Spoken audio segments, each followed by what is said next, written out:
Bom, queria que o senhor começasse falando aí sobre o que é o feminicídio, o que se trouxe de mais duro, né, no combate a esse tipo de crime aqui em relação ao nosso ordenamento jurídico, se é preciso aperfeiçoar algo ou está faltando mesmo é cumprir a lei, hein, doutor Felipe? É verdade, Pedro, está faltando cumprir a lei, né?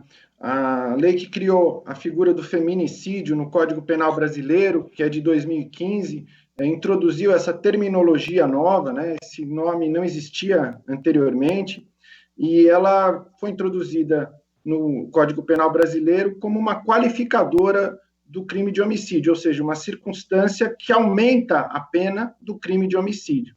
E isso vai acontecer sempre que o crime for cometido contra a mulher, no contexto das relações domésticas e familiares, ou em menosprezo e discriminação à condição feminina da vítima. Nesses casos, a pena vai ser maior, uma pena que varia de 12 a 30 anos de reclusão. Doutor Felipe, muito bom dia, bem-vindo ao nosso programa. E de fato a gente percebe, né, que há traços culturais até, né, nessa violência imparável contra a violência doméstica, contra crianças, mas principalmente contra mulheres, né? E vivemos num país, doutor Felipe, eu gostaria que o senhor nos falasse sobre isso, até falei agora há pouco a respeito, né? Vivemos num país em que, depois do crime cometido, esse crime horroroso, né, na frente das crianças e tudo mais, o crime já é, enfim, absolutamente covarde, né, repulsivo. Aí as autoridades da justiça vêm a público, o ministro do presidente do Supremo, do STJ, os magistrados, a Associação dos Desembargadores e tal, para repudiar, etc., com uma coisa meio sindicalista, assim, uma linguagem meio sindicalista para repudiar, porque afinal de contas o fato merece repúdio mesmo, né? Mas a gente percebe, por exemplo, que essas mesmas autoridades não agem com a firmeza necessária quando há manifestações dessa coisa cultural a que eu me referi. A gente assistiu há pouco tempo o caso do juiz em São Paulo que humilhou a mulher que estava diante dele na audiência, menosprezou a lei da ficha limpa, enfim, fez um discurso e não tomou nenhuma reprimenda pública dessas autoridades que hoje lamentam o assassinato da juíza no Rio de Janeiro, né? Não tem isso, doutor, porque assim, a gente vive num país em que o cara ameaça a mulher e a mulher que tem que se virar para se proteger, vai para uma casa de acolhimento, foge, sai da cidade, pede proteção policial e o cara continua solto. Não tem uma lei que traduza em prisão uma ameaça à integridade física da vítima, o que é que falta para aplicar isso, na sua opinião, hein, doutor Felipe? Existe a lei, foi criada uma lei especificamente para isso, que foi a Lei Maria da Penha. Também a quantidade de casos de violência contra a mulher que nós temos no país. A Lei Maria da Penha, pode-se dizer, foi complementada no ano de 2015, quando se criou a Lei do Feminicídio, para tratar justamente dos casos mais graves, do último capítulo na série de agressões que sofre uma mulher, que é o feminicídio, é o crime de morte, é o crime de sangue, quando ele é tentado ou consumado, mas é preciso que essa lei seja aplicada com rigor, né? A lei por si só não muda a realidade social, se ela não for aplicada com rigor. E quando eu digo aplicar a lei com rigor, eu me refiro a todo o sistema de justiça, desde a primeira abordagem policial.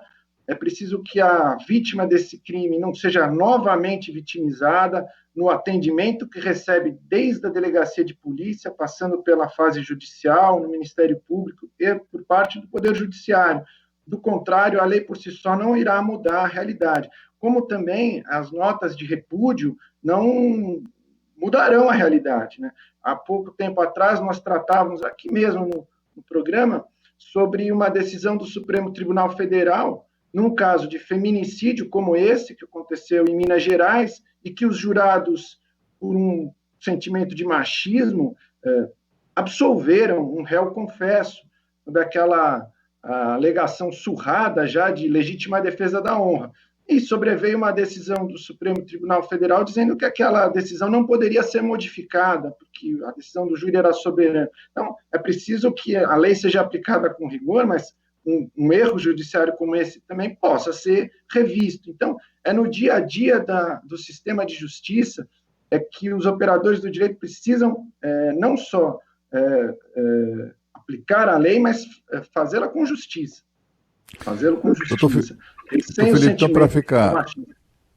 para ficar claro, existe uma lei, né, que prevê a prisão do sujeito que ameaça matar uma mulher, ameaça espancá-la, alguma coisa assim. Existe essa lei, né? E, portanto, mas é uma lei que depende de denúncia do Ministério Público ou não? Ou a autoridade policial pode requerer ao juiz e determinar que imediatamente o recolhimento do sujeito?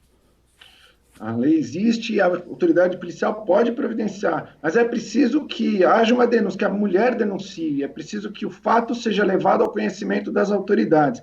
E mais do que nunca, nós vimos aí durante toda essa pandemia, principalmente, em que as pessoas ficaram trancadas em casa, no isolamento social, diversos canais de denúncia que foram criados, e ainda assim nós assistimos um aumento expressivo da violência contra a mulher. Mas é preciso denunciar, é preciso que a mulher tenha essa coragem de levar o fato às autoridades e que elas apliquem a lei com justiça, com rigor, de maneira implacável nesses casos. Não existe saída para esse problema que não passe por uma repressão rigorosa.